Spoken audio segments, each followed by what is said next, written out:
Hello vipenzi vya Jack Beauty, so leo tumewaletea jinsi ya kucroch selfie nzuri kabisa kama mnavyoona kwa mteja wetu, hatua kwa hatua. Ni jinsi gani ya kuiandaa mpaka tukaja kupata muonekano kama huu. So hatua ya kwanza tutaanza kwa kusuka mbinjuo ulionyooka vizuri, usawa wa sikio, sehemu tu ya mbele tutasuka mbinjuo kama unavyoona.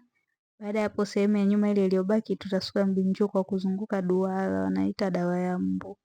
Tutasuka mbinjuo wetu kwa kuzunguka duara. Baada ya hapo tutaanza kuchambua selfie, tutaitia kwenye maji ili tusitumie jeli nyingi wakati wa kuchambua. Baada ya hapo utachukua jeli, utaipaka na kuanza kuivuta ili itengane kama unavyoona kwenye video.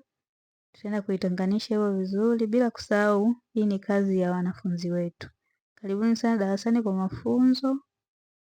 Utajifunza kwa vitendo kabisa. Baada ya hapo tena utachukua jeli utakuwa unapaka. Kwa tutafanya hivyo kwa nywele zetu zote.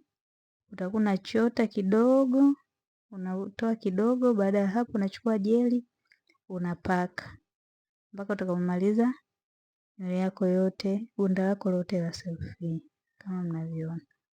Hatua itakayofuata hapa ni jinsi ya kumcroch mteja wetu.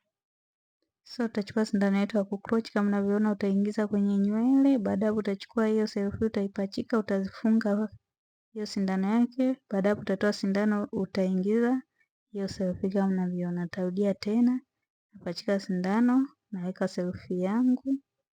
Baada hapo nakuja naifunga hiyo sindano, navuta. Baada ya hapo hilo tobo naingiza selfie na nyonga kule upande wa kwenye kitobo naingiza tena selfie. So tutafanya hivyo mpaka tutakapomaliza kichwa kizima, na huo ndio utakuwa muonekano wetu wa mwisho. Karibuni sana, napatikana Kimara Suka. Utasoma mambo yote ya saluni kwa ada ya 1,500 tu. Karibuni sana, tunawapenda.